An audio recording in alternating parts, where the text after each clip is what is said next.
ಅನ್ನದಾನ. ಅದು ಕಲಿಯುಗದೊಳಗೆ ಮೊನ್ನೆ ಹೇಳಿನ ಪ್ರಥಮ ದಿನದಲ್ಲಿ ಈ ಕಲಿಯುಗದೊಳಗೆ ಪರಮಾತ್ಮನ ಶೀಘ್ರ ಆಶೀರ್ವಾದ ನಮ್ಗೆ ಆಗಬೇಕಾಗಿತ್ತು ಅಂತಂದರೆ ಏಕೈಕ್ಯ ಮಾರ್ಗ ಅಂದರೆ ದಾನ. ಭೂದಾನ್, ಗೋದಾನ್, ಸುವರ್ಣ, ಬಟ್ಟೆ, ಭೂದಾನ ಇವುಗಳು ಬಹಳ ಮಹತ್ವವಾಗಿರತಕ್ಕಂಥವು. ಒಂದು ಊರಲ್ಲಿ ಒಬ್ಬ ಹೆಣ್ಮಗಳು ವಿಧವಾ ಸ್ತ್ರೀ ರೇಖೆ ಗಂಡು ಮಾಡ್ಕೊಂಡಿದ್ಲು. 3 ತಿಂಗಳ ಬಸರಿಯಾಗಿದ್ದಾಗ ಗಂಡ ಅಕಲ್ಪಿಕ ವಿಷಮಜ್ವರಕ್ಕೆ ತುತ್ತಾಗಿ ತನ್ನ ಪ್ರಾಣವನ್ನು ಕಳ್ಕೊಂಡ. ಕಟ್ಟಿಕೊಂಡಂಥ ಹೆಂಡತಿಗೆ ಬಟಾ ಬೈಲೊಳಗೆ ಬಿಟ್ಟು ಹೋದ. ಗಗನಕ್ಕೆ ಹಾರುವ ಪಕ್ಷಿಯ ರೆಕ್ಕೆ ಮುರಿದಂತೆ ಆಯಿತು ಆಕಿನ ಬಾಳು. ಆ ಎಮ್ಮ ಬಹಳ ಒಳ್ಳೆಯವಳಿದ್ಲು. ಗಂಡ ತೀರಿದ ಮೇಲೆ ಕೊಂಚ ಸಮಯ ದುಃಖ ಮಾಡಿದ್ಲು. ಯಾಕೆ ಅನುರಾಗ ಸಂಬಂಧ ಇರ್ತದಲ್ಲ. ಆ ಬಳಿಕಕ್ಕೆ ಅಂದ್ಲು, ಇನ್ನು ಕೈ ಮೀರಿ ಹೋದ ಶಿವಲಿಂಗಪ್ಪ ಯಾವುದೋ ಪದ ಅದು ಮಡಿಯೊಳಪ್ಪನವ್ರು ಹಾಡ್ಯಾರಲ್ಲ, ಕೈ ಮೀರಿ ಹೋದ ಮಾತಿಗೆ ಮರಗಬಾರದು. ಹಾಡಬೇಡ್ರಿ, ಟೈಮ್ ಇಲ್ಲ.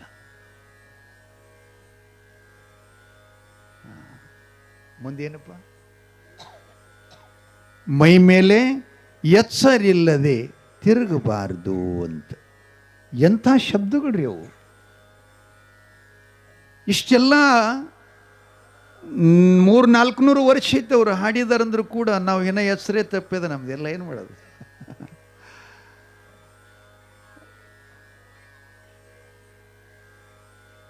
ಮುಗಿತೇನ್ರಿ ಕಾರ್ಯಕ್ರಮ?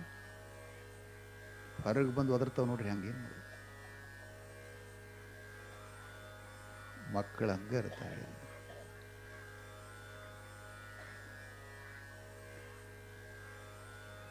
ಏನು ಆರ್ಮಿ ಮಂದಿ ಮಾಡ್ದಂಗೆ ಮಾಡಕತ್ತಾರ ಅವ್ರು. ಲೇಫ್ಟ್ ರೈಟ್ ಅಂತ. ಇರಲಿ, ಇತ್ತ ಗಮನ ಕೊಡಿ. ಆ ಹೆಣ್ಮಗಳು ಕೊಂಚ ಸಮಯ ಗಂಡನ ಬಗ್ಗೆ ಚಿಂತೆ ಮಾಡಿ ಕೊನೆಗೆ ಧೈರ್ಯ ತಾಳ್ಕೊಂಡ್ಳು. ಏನಂತಂದ್ರೆ 3 ತಿಂಗಳ ಒಳಗೆ ಮಗು ಇದೆ. ಇನ್ನು ನಾನೇನಾದರೂ ಅವ್ರ ಚಿಂತೆಯೊಳಗೆ ಹೀಗೇ ಕೊರಗ್ತಾ ಇದ್ದರೆ ಜನ್ಮ ಕೊಡುವ ಆ ಮಗುವಿನ ಭವಿಷ್ಯ ನಷ್ಟ ಮಾಡ್ದಂಗೆ ಆಗ್ತಾ ಇದೆ. ನಾನು ತಾಯಿಯಾಗಿ ಆ ಮಗುವಿಗೆ ಬದುಕು ಕೊಡಬೇಕು ಅಂಥೇಳಿ ಧೈರ್ಯವಾಗಿ ಬದುಕಿದ್ಲು. ಆದರೆ ತವ್ರ ಮನೆ ಕಡೆ ಆಶೆ ಮಾಡಲಿಲ್ಲ. ಯಾರಾದರೂ ನನಗೆ ನೆರವು ನೀಡ್ಯಾರು ಅಂತ ಯಾರ ಮೇಲೂ ಕೂಡ ಆಕಿನ ಆಶೆ ಇಲ್ಲ. ದೇವರು ಸಮೃದ್ಧಿಯಾಗಿಂಥ ಈ ಶರೀರ ಕೊಟ್ಟಿದ್ದಾನೆ, ಶಕ್ತಿ ಕೊಟ್ಟಿದ್ದಾನೆ. ಚೆನ್ನಾಗಿ ದುಡಿಬೇಕು, ನನ್ನ ಕಾಲ ಮೇಲೆ ನಾನೇ ನಿಂತ್ಕೋಬೇಕು ಅಂಥೇಳಿ ಆಕೆ ಇಷ್ಟು ಗಟ್ಟಿಯಾಗಿದ್ಲು. ಒಂದು ಸಲನೂ ಕೂಡ ತವ್ರ ಮನೆಗೆ ಹೋಗಿ ತಾಯಿ ಮುಂದಾಗಲಿ, ತಂದೆ ಮುಂದಾಗಲಿ, ಅಣ್ಣತಮ್ಮರ ಮುಂದಾಗಲಿ, ಅಣ್ಣನ ಹೆಂಡರಾದಂಥ ಅತ್ತಿಗೆಯರ ಮುಂದಾಗಲಿ ಎಂದೆಂದೂ ಕೂಡ ತನ್ನ ಅಳಿಲು ತೋಡಿಕೊಳ್ತಾ ಇದ್ದಿತ್ತಿಲ್ಲ. ಯಾರೇನು ಮಾಡು, ಯಾರಿಂದಲೇನಾಗ್ತದೆ, ನಮಗೆ ಬಂದು ನಾವು ಮಾಡ್ಬೇಕಲ್ಲ ಅಂತ ಇಷ್ಟು ಸಂಸ್ಕಾರಕ್ಕೆ ತಾಯಿ. ಹೀಗಾಗಿ 9 ತಿಂಗಳ ಆದ ಬಳಿಕ ಆಕೆಗೆ ಪ್ರಸೂತಿಯಾಯಿತು. ಗಂಡು ಮಗನಿಗೆ ಜನ್ಮ ಕೊಟ್ಟಳು. ಹುಟ್ಟಿದ ಮಗ ಗಂಡು ಇತ್ತು, ಸಂತೋಷಪಟ್ಟಳು. ಆ ಬಳಿಕ ಮಗನನ್ನು ಚೆನ್ನಾಗಿ ಬೆಳೆಸಿದ್ಲು. ಆಕೆ 2 ಕೆಲಸ ಮಾಡ್ತಿದ್ಲಡ್ರಿ. ಇಡೀ ದಿನ ಎಲ್ಲ ತೋಟದಾಗ ಹೋಗಿ ಗದ್ದೆಯೊಳಗೆ ಮೈತುಂಬ ಕೆಲಸ ಮಾಡ್ತಿದ್ಲು. ಮೈಗಳು ಮಾಡ್ತಿದ್ದಿಲ್ಲ, ಸಮಯ ತಪ್ಪಿಸ್ತಾ ಇಲ್ಲ. ಅವ್ರೇನು ಪಗಾರ ಕೊಡ್ತಿದ್ರಲ್ಲ, ಕೊಟ್ಟ ಪಗಾರಕ್ಕಿಂತಲೂ 4 ಜಾಸ್ತಿನ ದುಡಿತಿದ್ಲಕ್ಕೆ. ಕಾಯಕದ ಮಹತ್ವ ತಿಳ್ಕೊಂಡಿದ್ಲು. ಅಲ್ಲಿ ಇಡೀ ಬಿಸಿಲಲ್ಲೆಲ್ಲ ಕೆಲಸ ಮಾಡೋದು. ಊರಾಗೊಬ್ಬರು ಶ್ರೀಮಂತರ ಮನೆಯೊಳಗೆ ಅವರು ಊಟ ಮಾಡಿದ್ದ ಅವೇನು ಮುಸುರಿ ಭಾಂಡೆ ಇರ್ತಾವಲ್ಲ ಅವನ್ನ ತೊಳೆಯೋದು, ಅವರು ಸ್ನಾನ ಮಾಡಿದ ಬಟ್ಟೆಗಳೆಲ್ಲ ತೊಳೆದು ಹಾಕೋದು. ಮುಂಜಾನೆ ಬಟ್ಟೆ ತೊಳಿತಿದ್ಲು, ಮುಸುರಿ ತೊಳಿತಿದ್ಲು, ಮತ್ತೆ ಸಾಯಂಕಾಲ ಮುಸುರಿ ತೊಳೆದು ಅವರಿಗೆಲ್ಲ ಸ್ವಚ್ಛ ಮಾಡಿಕೊಟ್ಟು ಮನೆಗೆ ಬರ್ತಿದ್ಲು. ಅವರು ಬೆಳಗಿನ ಜಾವ ಏನು ಕೊಡ್ತಿದ್ರಕ್ಕೆ ಈ ಪಗಾರ ಅಂತಂದ್ರೆ ಹಣ ಇಲ್ರಿ. ಅವ್ರೇನು ಮನೆ ಮಂದಿಯೆಲ್ಲ ಸಾಯಂಕಾಲದಲ್ಲಿ ಊಟ ಮಾಡಿದ್ದು ಉಳಿದು ಅಡಿಗಿರ್ತೈತಿಲ್ಲ ಅದನ್ನ ಈಕಿನ ತಾಟ್ನಾಗ ಹಾಕವರು. ತಂಗಿ ಇದು ಅನ್ನ ಉಳ್ದೈತೆ ತಗೋ, ಇದು ಪಲ್ಯ ಉಳ್ದೈತೆ ತಗೋ, ಒಂದು 2 ಚಪಾತಿ ಉಳಿದು ತಗೋ ಅಮ್ಮ ಅಂತ ಹೇಳ್ತಿದ್ರು. ಅದನ್ನು ತಗೊಂಡು ಬಂದು ತನ್ನ ಮಗನಿಗೆ ತಾನು ತಿಂದ್ಕೊಂಡು ಬದುಕ್ತಾ ಇದ್ಲು. ಒಂದು ಸಮಯದೊಳಗೆ ಹಾದಿಗೊಟ್ಟು ಬರಾಗ ಯಾವನಾರ ಭಿಕ್ಷುಕ ಭಿಕ್ಷಾಂದೇಯಿ ಅಂತ ಬಂದಿದ್ದ ಅಂತಂದ್ರೆ ತನ್ನ ಪಾಲಿನ ಅನ್ನ ಅವನ ಪಾತ್ರೆಯಾಗ ಸುರುವಿ ಹಾಕಿ ಮಗನಿಗೆ ಅಷ್ಟು ತಗೊಂಡು ಮನೆಗೆ ಬರ್ತಿದ್ಲು. ಹಿಂಗೆ ಎಷ್ಟೋ ದಿನಗಳ ಗತಿಸಿದು. ಮಗ 10-12 ವರ್ಷದವ ಆದ. ಒಂದ್ಸಲ ಅಮ್ಮ ತಾಟ್ನಾಗಿರ್ತಕ್ಕಂಥ ಅನ್ನ ಭಿಕ್ಷುಕನ ಪಾತ್ರೆಯಾಗ ಹಾಕೋದು ನೋಡ್ದವ. ನೋಡಿ ಅಮ್ಮ ಮನೆಗೆ ಬಂದ ಕೂಡಲೇ ಅಮ್ಮ ಅಮ್ಮ ಯಾಕಪ್ಪ ಅಲ್ಬೇ ತುತ್ತನ್ನಿಗಾಗಿ ಇನ್ನೊಬ್ಬರ ಕಸ ಮುಸ್ರಿ ಮಾಡಿ ಮೈಲಿಗೆ ಬಟ್ಟೆ ತೊಳೆದು ಬಿಸಿಲು ಗಾಳಿಗಳನ್ನದ ಇಷ್ಟು ಶ್ರಮಪಟ್ಟು ಬರ್ತೀಯಲ್ಲ, ಹಾದ್ಯಾಗ ಬರೋವಂಥ ತಾಟ್ನಾಗ ಶ್ರಮ ಮಾಡಿ ಅನ್ನ ಹಾಕಿ ಬರ್ತಿ, ಅದನ್ಯಾಕೆ ಮಾಡ್ತಾ ಇದ್ದಿ? ನಿನಗೇನಾದರೂ ಅನ್ನ ಬ್ಯಾಡಾಗಿತ್ತು ಅಂತಂದರೆ ಅದೇ ₹1 ಮಾರ್ಕೊಂಡ್ರೆ ನನ್ನ ಶಾಲೆ ಖರ್ಚಾಗೋದಿಲ್ವಾ? ಅದನ್ಯಾಕೆ ಮಾಡ್ತೀಯ ಅಂತ ಅಮ್ಮಗೆ ಮಗ ಪ್ರಶ್ನೆ ಮಾಡ್ತಾನೆ. ಅಮ್ಮಗೆ ದುಃಖ ಬರ್ತಾ ಇದೆ. ಅಪ್ಪ, ನೀನು ಹೇಳೋ ಮಾತು ಸತ್ಯ, ನಿಜ ಮಗ. ನಾನು ದುರ್ದೈವಿಯಪ್ಪ.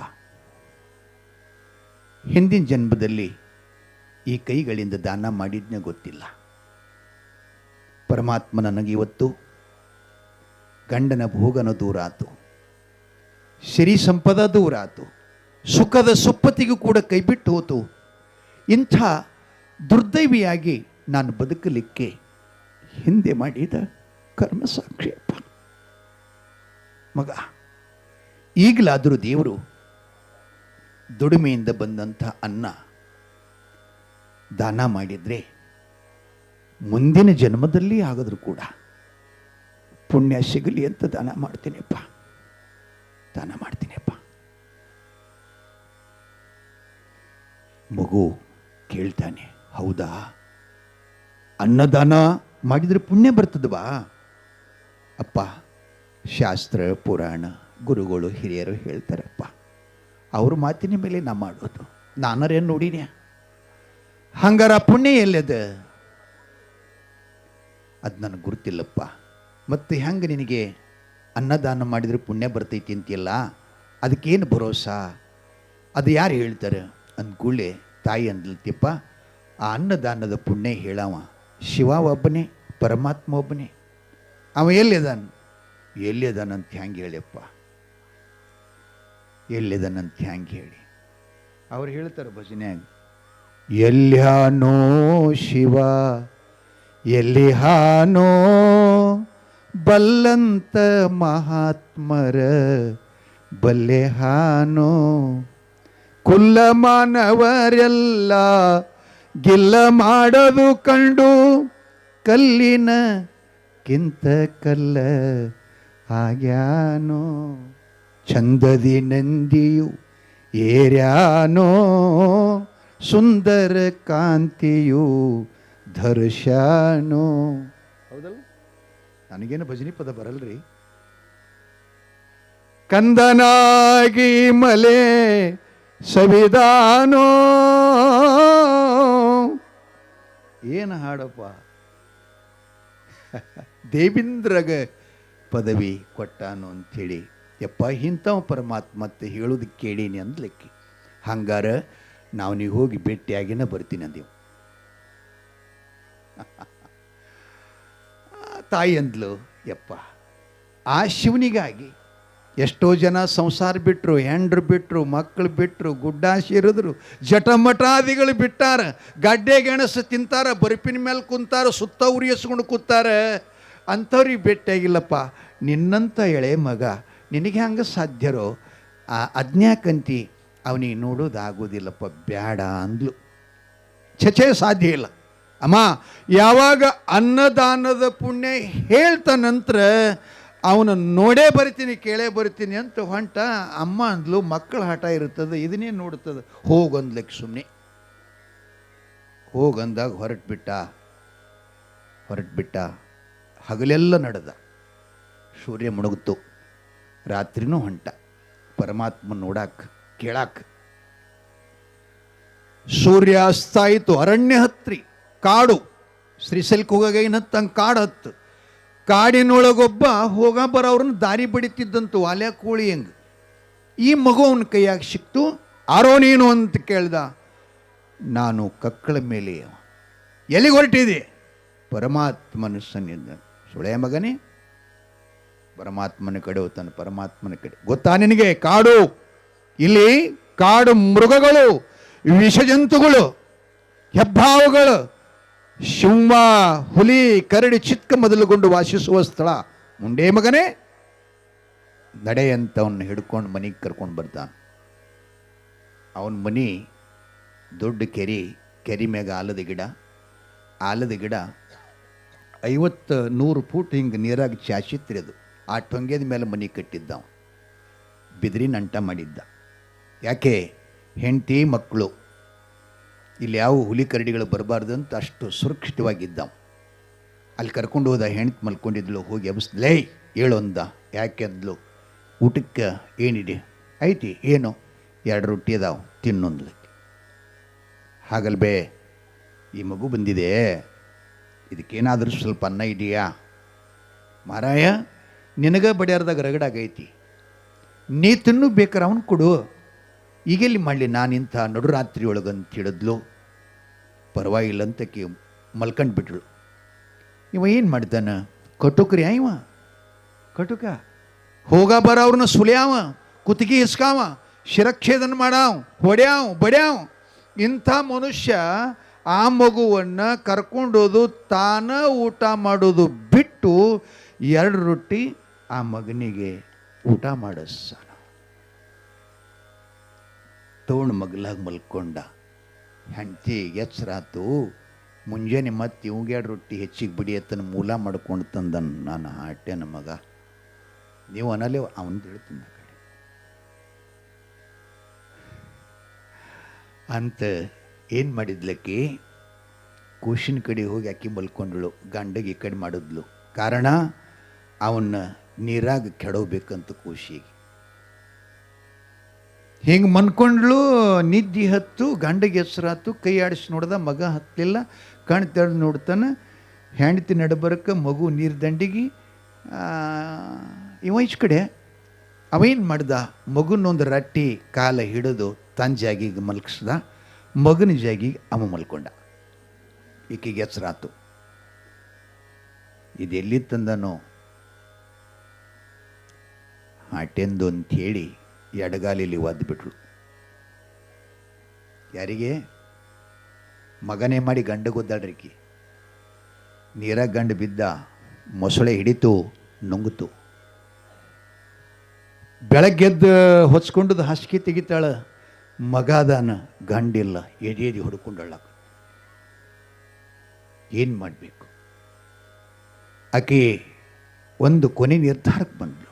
ತೆಳಗೆ ಹೋದ್ರೆ ಹುಲಿ ಕರಡಿಗಳು ತುತ್ತಾಕಬೇಕು, ಮ್ಯಾಲೆ ಕುತ್ಕೊಂಡ್ರೆ ಉಪವಾಸ ಸಾಯ್ಬೇಕು. ನನಗೆ ಹೊಟ್ಟಿಗೆ ಹಾಕೋನು ಹೋಗ್ಬಿಟ್ನಲ್ಲ, ನಾನಾರ ಯಾಕೆ ಇರಬೇಕಂತ ಈಕನೂ ಅದ ಕೆರೆಯಾಗ ಹಾರಿ ಪ್ರಾಣ ಬಿಟ್ಲು.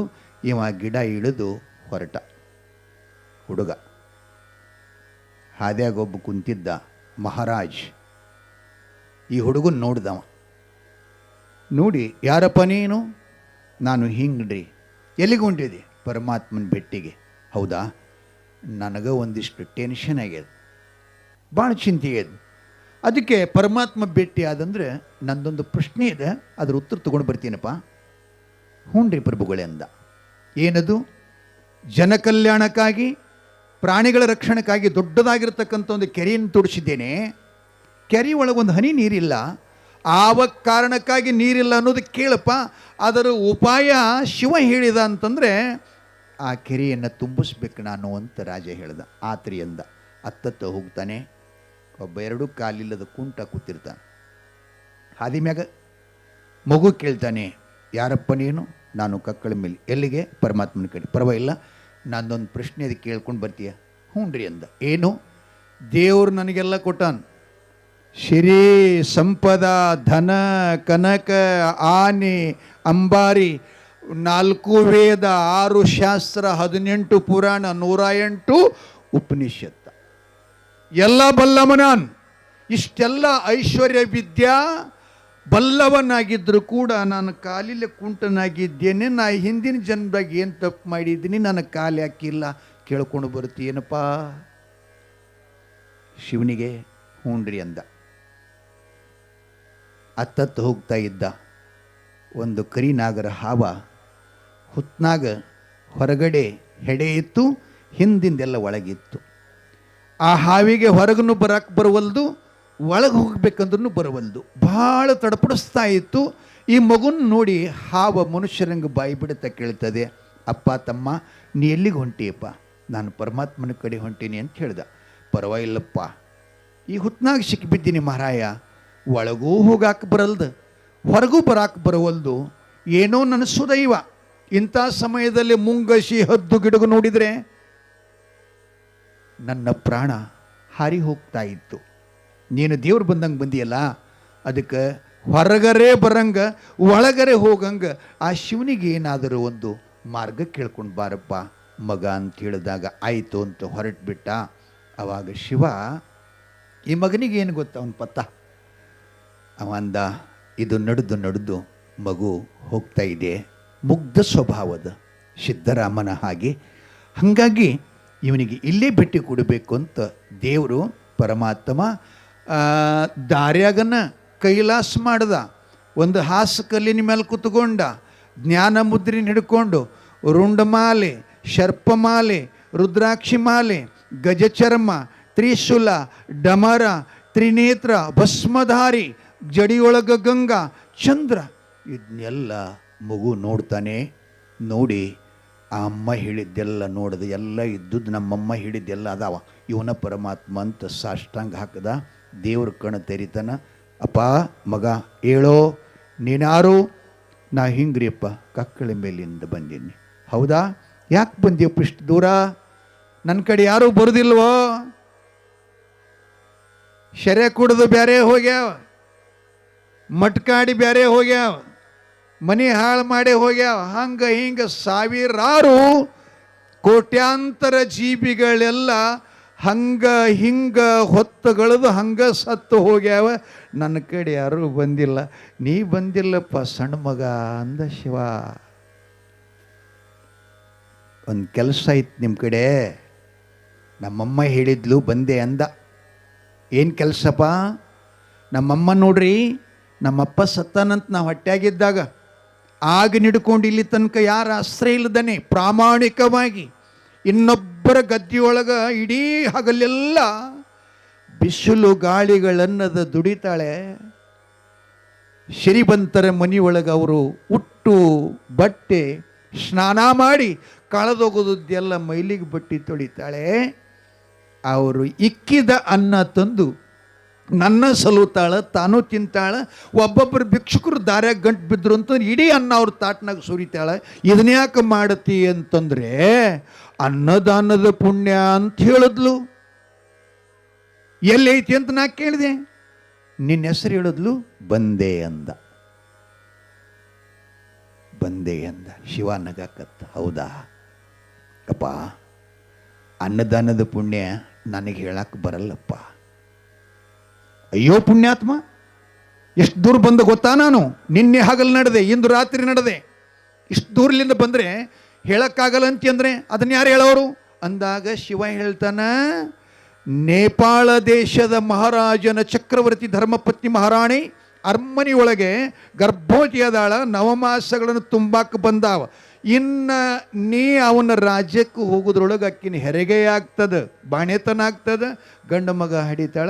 ಹಡದ ಮಗನಿಗೆ ಹೋಗಿ ಕೇಳಪ್ಪ, ಅನ್ನದಾನದ ಪುಣ್ಯ ಅವ ಹೇಳ್ತಾನ. ಪರವಾಗಿಲ್ಲ ಸ್ವಾಮಿ, ಅವನಿಗೆ ಬೇಕಾಗಿತ್ತದನ್ನು ಅನ್ನದಾನದ್ದು. ಹೋಗ್ತೀನಿ. ಆದ್ರೆ ಬರಾಗ ಒಂದು 3 ಜನ ಗಂಟು ಬಿದ್ದಿದ್ರು. ಪ್ರಶ್ನೆ ಕೇಳ್ಯಾರ. ಅವ್ರ ಉತ್ತರ ಎಷ್ಟು ಹೇಳ್ಕೊಡು. ಏನದು? ಮಹಾರಾಜ ಕೆರೆ ಕಡಿಸ್ಯಾನಂತ, ನೀರಿಲ್ಲಂತ. ಒಬ್ಬ ದೊಡ್ಡ ಶ್ರೀಮಂತತೆ, ವಿದ್ಯಾವಂತತೆ, ಎಲ್ಲ ಸಕಲ ಶಾಸ್ತ್ರ ಪುರಾಣಗಳು ಅರ್ಥವತ್ತವ. ವಿದ್ಯಾವಂತ ಅಂದ್ರೆ ನಡ್ಲಿಕ್ಕೆ ಕಾಲಿಲ್ಲಂತ. ಅವನಿಗೆ ಯಾವ ಜನ್ಮದ ಶಾಪದಿಂದ ಕುಂಟ ಮಾಡಿದ್ದಿ ಅದನ್ನ ಅವನಿಗೆ ನಡೆಯಂಗೆ ಮಾಡ್ಬೇಕಂತ ಕೇಳ್ಕೊಂಡಾನ. ಆ ಬಳಿಕ ಒಂದು ಹುತ್ನ ಸಿಕ್ಕಿತ್ತು. ಒಂದು ಸೌನ ಕಣ್ಣೀರು ಹಾಕ್ತದ, ಒಳಗೂ ಹೋಗಕ್ಕೆ ಬರೋಲ್ದು, ಹೊರಗೂ ಬರಕ್ಕೆ ಬರೋಲ್ದಂತ. ಹಾವನ ಉತ್ತರ, ಕುಂಟನ ಉತ್ತರ, ರಾಜನ ಉತ್ತರ ಹೇಳು ಅಂದ. ಶಿವ ಹೇಳ್ತಾನೆ, ರಾಜಾಗ ಹೇಳಪ್ಪ, ಅವನಿಗೆ ಗಂಡು ಮಕ್ಕಳಿಲ್ಲ, ಒಬ್ಬಕ್ಕಿನ ಮಗಳದಾಳ, ಏಕೈಕ್ಯ ಪುತ್ರಿ, ರಾಜಪುತ್ರಿ. ಆ ರಾಜಪುತ್ರಿಯನ್ನು ಗುಣವಂತನಾದ ಸದ್ಗುಣಶಾಲಿಯಾಗಿರತಕ್ಕಂಥ ಒಬ್ಬ ಮಗುವಿಗೆ ಆ ಮಗಳನ್ನು ದಾರಿ ಎರೆದು ಕೊಟ್ಟ ಅಂದ್ರೆ ಅವನಿಗೆ ಕೆರೆ ತುಂಬ್ತದಂತ ಹೇಳು. ಒಂದನೇದು. ಎರಡನೇದು, ಕುಂಟ ವಿದ್ಯಾವಂತದಾನ, ಶ್ರೀಮಂತದಾನ, ಎಲ್ಲವೂ ಕೂಡ ಕೊಟ್ಟಿದ್ದೇನೆ. ಆದರೆ ಅವನಲ್ಲಿ ಏನೊಂದು ದುರಾಭಿಮಾನದಂದ್ರೆ ನನ್ನಲ್ಲಿ ಇದ್ದದ್ದು ಇನ್ನೊಬ್ಬರಲ್ಲಿ ಇರಬಾರದು ಅಂತ ಭಾವದ. ಈಗ ನನ್ನಲ್ಲಿ ಒಂದದ, ಇದು ಮತ್ತೊಬ್ರು ಹೇಳಬಾರ್ದಂದ್ರೆ, ಇದು ಆ ವಿದ್ಯೆ ನನ್ನಂಗೆ ಮತ್ತೊಬ್ಬ ಆಗಬಾರ್ದು, ನನ್ನಂಗೆ ಮತ್ತೊಬ್ರು ಶ್ರೀಮಂತ ಆಗಬಾರ್ದು, ನನ್ನಂಗೆ ಇನ್ನೊಬ್ರು ವಿದ್ಯಾವಂತರ ಆಗಬಾರ್ದು ಅಂತೇನವ ಅವನ ಮನಸ್ಸಿನಾಗ ಐತಿಯಲ್ಲ, ಅವನಲ್ಲಿರುವ ಸಂಪತ್ತ ಧನಧಾನ್ಯ ವಿದ್ಯಾ ದಾನ ಮಾಡ್ದ ಅಂದ್ರೆ ಅವನಿಗೆ ನಡ್ಲಿಕ್ಕೆ ಬರ್ತದಂತ ಹೇಳು. ಇನ್ನು ಹಾವಿನ ಬಾಯಾಗ ಒಂದು ರತ್ನ ಇರ್ತದೆ. ನೀವು ಯಾರು ನೋಡಿಲ್ಲದು. ನಾ 12 ಜ್ಯೋತಿರ್ಲಿಂಗ ಯಾತ್ರೆ ಮಾಡಾಗ ಉತ್ತರ ಭಾರತದೊಳಗೆ ನೋಡಿದ್ನಿ ಆ ರತ್ನ. ಅಡವಿ ಕೆನ್ಸರು ಮಾರಾಕ್ ತಂದಿದ್ರಿ. ನಮ್ಮಂಥವ್ರು ತೊಳೋದಲ್ರಿ ಅದು, CM ಪ್ರಧಾನಮಂತ್ರಿಗಳು ತೊಳೋಂಥದ್ದು ಕಿಮ್ಮತ್ತದು. ಗೊತ್ತಾಗುತ್ತೆ ನಿಮ್ಗೆ, ಅಷ್ಟು ದೊಡ್ಡ ಕಿಮ್ಮತ್ತ. ಆದರೂ ಸಾಧರು ತೊಗೋತಾರಂತೇಳಿ ನಮಗೂ ಅಷ್ಟು ಒಂದು ಹುಡುಗಿನ ಕರೆಸಿ ಅದು ಕಳುವಲೆ ತೊಗೊಳೋದಿರ್ತದೆ ರೀ. ಸರ್ಕಾರ ಮಾನ್ಯತೆ ಇಲ್ಲ ಅದಕ್ಕೆ ಮಾರ್ಲಿಕ್ಕೆ.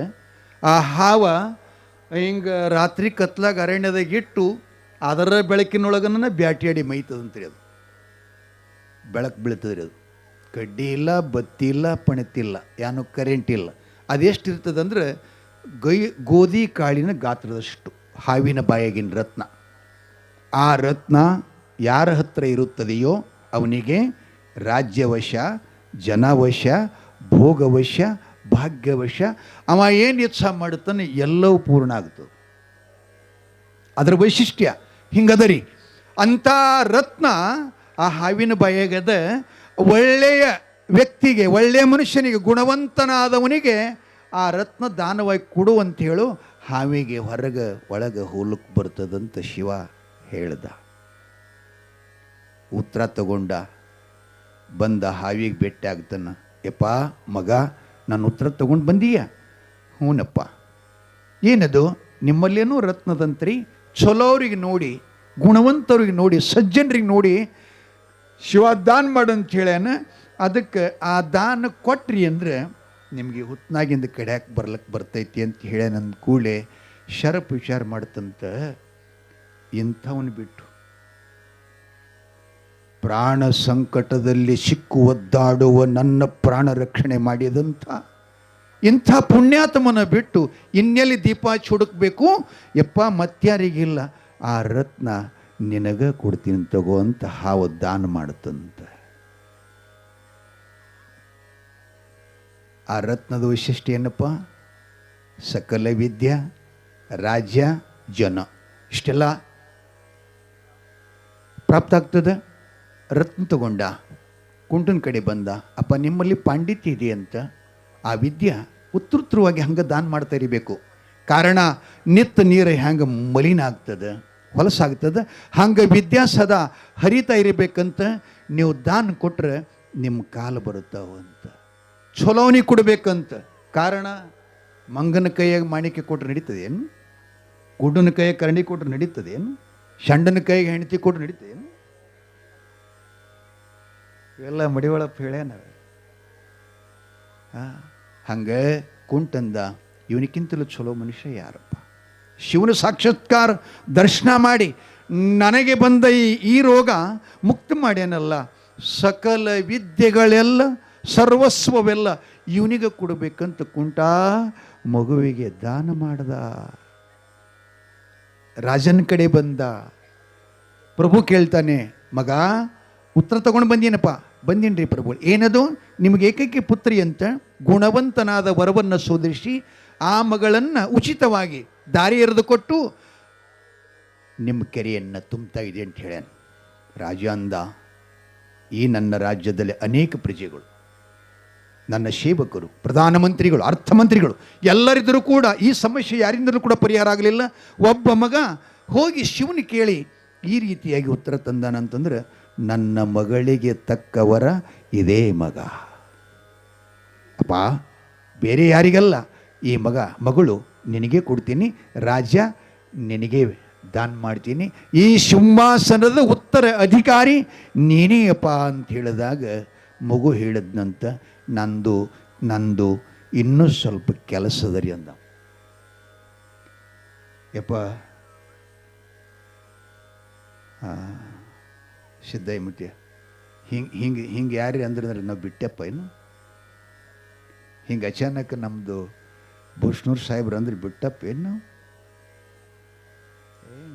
ಮಗ ಹೇಳ್ತಾನೆ, ಇನ್ನೂ ನನ್ನ ಕೆಲಸ ಅದು, ಆಮೇಲೆ ಬರ್ತೀನಿ ಅಂದವ.